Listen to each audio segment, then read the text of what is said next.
Hello and welcome back to Operation Crypto. Today we're going to take a look over Band Protocol, have a look at some of the key stats and see what's been going on the charts. It's mooned recently.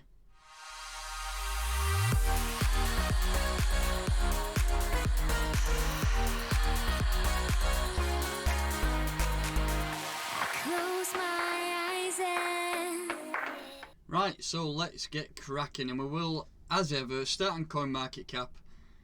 And you can tell why already this video is going live today, because look at that 37% increase in price. So let's take a look at what's gone on, and let's start off by running over some key stats of Band Protocol. So Band Protocol, which is Band ticker, currently ranked 66 out of all cryptocurrencies, with a market cap of just over $151 million.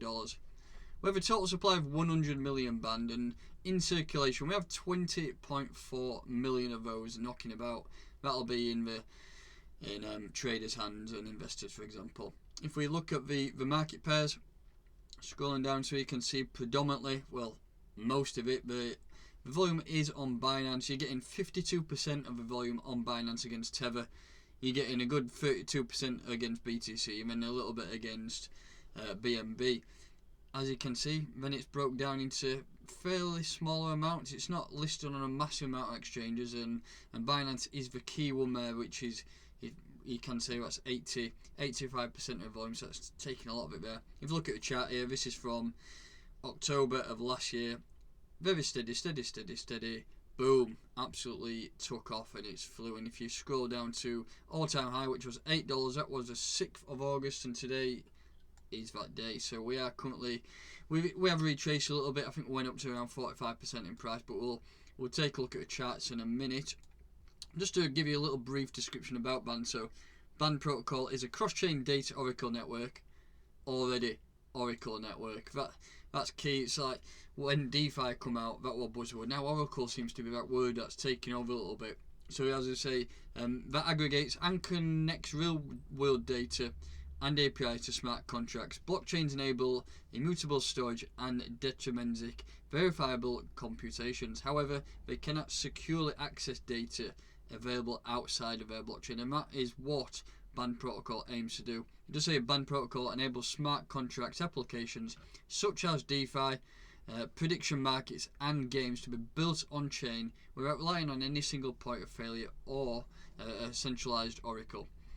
Which is good to know. It is one of those projects that has taken off recently, as in, if you go back to around March, we'll get a better idea on the chart, but that's when everything dumped and everything. We've had a massive rise, and we will take a look at TradingView now, and we'll show you exactly what's gone on and what we could potentially expect going forward. So, taking a look at the charts, we will start off with a monthly time frame. This is Band versus Tether. We'll have a look at the BTC's chart as well, but we will start off with a monthly. I just want to first of all mark a couple of key levels, and what we do, we just get my horizontal ray and we'll just work out when we have had some levels. So as you can see there, we had a level that acted as a resistance. Eventually it did break through that. If we just change that to the monthly, and then as you can see, we had one there. You could potentially put a few in here, but we'll just put a couple. We had one there that acted as resistance. That's monthly level. Let's change that to monthly. Another jubilee, and you could see whether them where. We're not going to say we'll mark that on there, and then again we'll mark that level there, because that's when we hit them all-time highs, and that will give us an idea of where we've been on the chart. If we just change them all to the monthly levels, gives us a better idea what's what on the chart. There we go. Then we'll zoom into the weekly, get a little bit of market structure in place, so we've got some areas to target. Might already be taken up already. We've got some good levels there. I don't think I'm going to bother anymore. We could say there's one there. We could say that's a weak level. It did wick up, acted as resistance there, and then it acted as support, and it did bounce off it a few times. We'll change that to a weekly. Whereas in Binance, as it is got all of the volume, and that's where everything's happening. And then we zoom into the daily. This is one I like to trade off. Let's just see if we can eye any more key levels up there. You could say there's a level there, but it's quite low behind the. It's just under the monthly, so I won't bother with that one. I don't think I'm going to mark any more levels. You can see that we've got quite a bit of market structure in play. I mean, that monthly level there, you could take it all the way through to there if you wanted. We'll do that. So it did pop down in there on the daily. So we've got a bit of market structure here. and recently, let's just take a step back and let's have a look at a percentage rise we've had since that absolute dump in March. And where's my price?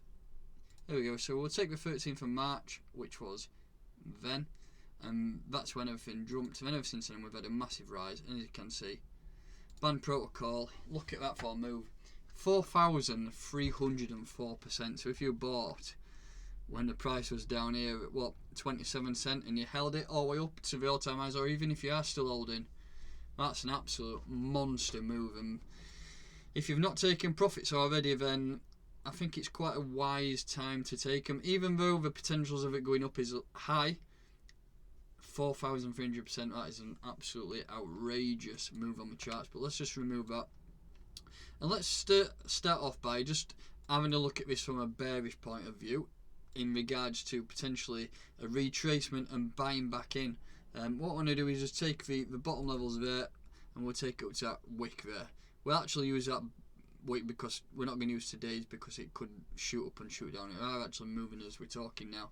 But as you can see, if you are considering wanting to buy into band, then I mean, it's hard to really understand where this is going to go, because we are actually on a price discovery mission. I mean, it wicked up there today and we hit them all-time highs, and then we've bounced back up again today, and we really don't know how far it's going to go until we flip the Fibonacci around and see if we can get a good retracement upwards. But let's just have a look at it from a bearish point of view. If you want to buy in, then this level here, the monthly support level, would be a great region to buy in. If we just mark it up as, you could buy in there, that could be, again, it could come down if we, where's the arrow, we could come back down here, and then again we could just absolutely fly back up, and we could try and discover some more all-time highs. And I think that would be a good area to potentially trade. Just regard to Bitcoin, I do think that at some point, possibly in the next 5 to 6 months, I do think that Bitcoin is going to do a fairly big retracement. Eventually, I do think we might be able to get in some of these levels around here. But at the minute, altcoins are very bullish. There's all the DeFi pump, everything that's been going on with altcoins. It's been great, and I don't think that time is coming to an end yet. So I do think that things will start to move back up. So from a traders and investment perspective, I think you could be potentially getting at these levels if it pulls back. But if it doesn't, then I think it's going to just carry on and keep moving up. And if we just draw the Fibonacci on again, but we'll take it the opposite way, we'll take that top body there all the way down to around there, and you zoom out and you have a look at some of these key levels where the Fibonacci is marking up, and it gives you some idea of where it could potentially go. In my opinion, I think we can hit around $10. So where's $10 on here? Let's put that on it as a target. If I can get it right, around there, that'll do. So that is my target. I think we can hit that over the next, what did you say, the next week or two. I think we can really start to push up there. If we just change that to a solid line, change it to red, and then that gives you a good area to target there. So I do think that we can hit there. If we just draw another arrow on, and we'll get that. So it's lining up nice. There to there. So what is that in a percentage? So we are currently at this price. That's still another 36% price rise. On today's trading, we are up 35%, but I do think over the next week or two, I do think we can push there and we can break that $10 barrier. And then, if it keeps going, I do think, like I say, aim for some of these Fibonacci levels. And eventually, once we start moving up, we will build some more support and resistance levels and get a bit more market structure. And then we can consider the retracement. But this is very, very bullish at the minute. If we just draw the EMAs on, as you can see, we had a massive cross down here, and ever since then it's been pumping. If we just put the Hitman on, the Hitman is very bullish still. If you look at the trading indicators here, it gives you an idea when there's a swing in market momentum. We was bearish from around the 1st of June, but it has switched and we have gone back bullish, and ever since we got that bullish candle on the 8th of July, it's been a month of absolute beauty. Look at that, it has moved up in such a way that I think it's still going to keep going. I do think we can try and target at $10 area. There's no support or resistance. It's just a psychological level. If you're pushing plus $5 and you're getting 6, 7, 8, then it's the same with Bitcoin. Over round numbers, for example, 9k, 10k, 11k, 12k. They're all psychological areas where people target. So, for example, if somebody bought a window and said, right, I'm going to sell this at $10, he'll put his orders up there and he will sell them there. But that is what I think will happen. I'm not going to give a long-term prediction because I've not really had a massive in-depth look at the project, but I do think that we can target the 10 level levels, and then I do think that we'll roll over and might be able to target some of these levels for long-term investment buy in the future if Bitcoin does dump and brings everything else down with it. It's still a bit iffy, and we don't know what's going on because the printer is printing Tether out left, right and centre. The Fed are printing trillions of dollars off. So I mean it's quite uncertain, but we just need to potentially get on this move and then take some profit and then sit back and see what happens in the future. So that will wrap it up for today's video. That is my thoughts on where I think Band Protocol can go. Short term, long term it's going to be a lot higher, but you need to really consider getting in at some of these levels. But that will wrap it up. Yeah, thanks for listening. Please make sure you do like the video, subscribe to my channel, and I'll catch you next time.